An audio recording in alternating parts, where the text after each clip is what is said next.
بسم اللہ الرحمن الرحیم. بات ہونی چاہیے، یہ بات معقول ہونی چاہیے. خوف ڈر کسی سے نہیں، بات آرام سے طریقے سے ہو. پاکستان کی سرزمین کسی کی ملکیت نہیں ہے.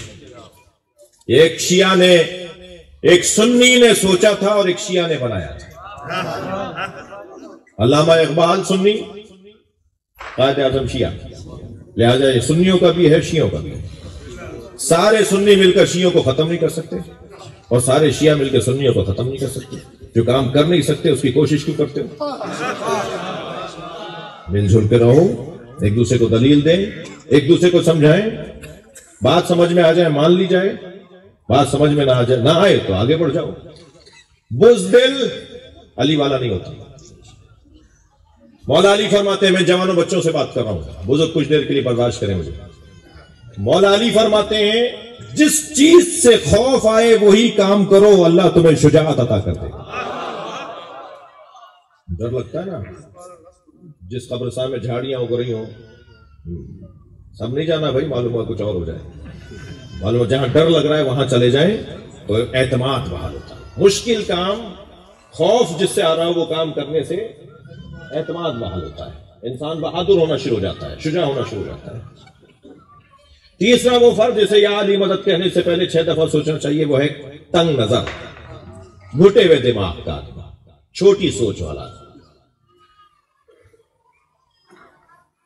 میدان جمل میں حضرت محمد حنفیہ کو آواز دے کر مولا نے فرمایا، سنو، میدان میں جاؤ اور 3 باتوں کو ذہن میں رکھنا. سب سے پہلی بات، انظر الی اقصی القوم، اپنی نگاہ کو اونچا رکھنا، آخری دستے کو دیکھ کر بڑھنا. جو پہلے دستوں کو دیکھ کے آگے چلتے ہیں وہ آگے نہیں بڑھ پاتے. جس کی نگاہ میں آخری دستہ ہوتا ہے وہ آگے والوں کو کاٹتا ہوا آگے جاتا ہے. سوچ اونچی کرو. 6 باتیں سوچو گے تو 2 کر پاؤ گے، سوچو گے ایک بات تو وہ نہیں ہو پائی. علامہ مجلسی نے اپنے بیٹے سے پوچھا، بیٹا کیا بننا چاہتے ہو؟ کہنے لگا آپ جیسا. فرمایا کچھ بھی نہیں بناؤں گا. میں نے سوچا تھا مالک اشتر بنوں گا تو مجلسی بناؤں. میں ان بچوں جوانوں سے کہہ رہا ہوں، سوچ اونچی کرو. آسمان سے تارا توڑنے کی سوچو تو پھر تم شاید 2-4 فٹ اوپر چلے جاؤ. بڑی سوچ، اونچی سوچ. تنگ نظری، گھٹن یہ علی والوں کا کام نہیں ہے.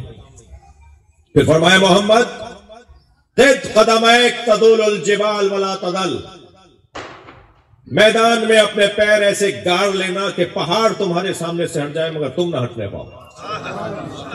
اور جب آخری دستے کو نگاہ میں رکھو گے اور میدان میں پیر جما کے کھڑے ہو گئے تو پھر کامیابی تمہارا مقدر ہے.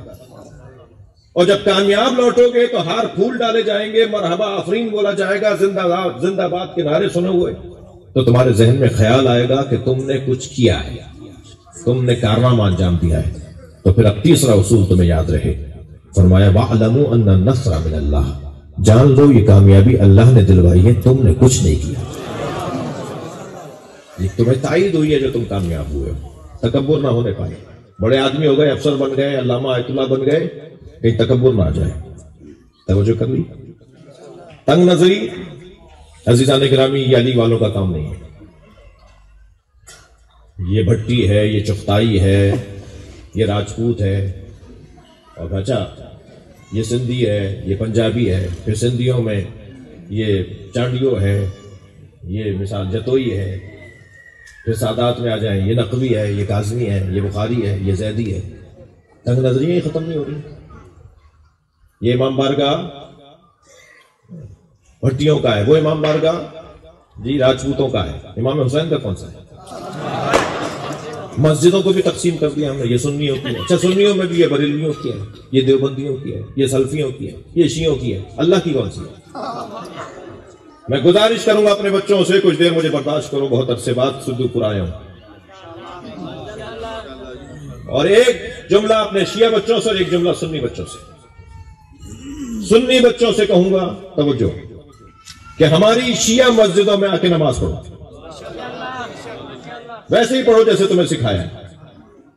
اور شیعہ بچوں سے کہوں گا اگر رستے میں سنی مسجد آ جائے، یعنی سنیوں کی مسجد آ جائے، تو وہاں جا کے نماز پڑھو. اللہ کرے پڑھنے دیں اور حالات اچھے ہیں. شیعہ بچے، شیعہ مسجد یعنی شیعہ انتظامیہ کے ہاتھ میں جو مسجد ہے اس میں سنی بچہ جب آ کے نماز پڑھے، ہاتھ باندھ کے پڑھے، بغیر سجدہ کے پڑھے، دیکھ لیجئے گا کہ آپ کو پیغام ہے کہ اس کے ساتھ جو آپ کا رویہ ہو وہ محبت آمیز ہو۔ مجھے وہ سنی بہت اچھا لگتا ہے جو لاکھوں شیعوں میں ہاتھ باندھ کے نماز پڑھتا ہے، اور وہ ہاتھ باندھ کر بتاتا ہے شیعوں سے ڈرنا نہیں ہے، مارتے نہیں۔ وہ ہاتھ باندھ کر بتاتا ہے جو دین میں نے سمجھا ہے اس میں عمل کرنے کی جرت بھی رکھتا ہوں، مگر جتنا اچھا وہ مجھے سنی لگتا ہے جو لاکھوں شیعوں میں ہاتھ باندھ کے نماز پڑھتا ہے، اتنا ہی برا مجھے وہ شیعہ لگتا ہے جو 4 سنیوں میں ہاتھ باندھ لیتا ہے۔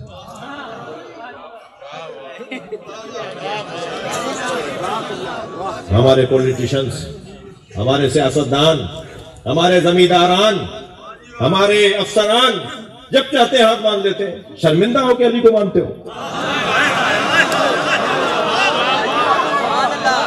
سینہ چوڑا کر کے کہو علی والا ہو، ہر جگہ اپنا انداز اپناؤ۔ پاکستان ہے یہ، دنیا میں جہان میں جاؤ تو ایسی رہو۔ یہ جو ایک دوسرے سے خواہ کا خوف طاری ہے، سنی شیعہ سے ڈر رہا ہے، شیعہ سنی سے ڈر رہا ہے، کیا پریشانی ہے؟ ایک دوسرے کے قریب آئیں۔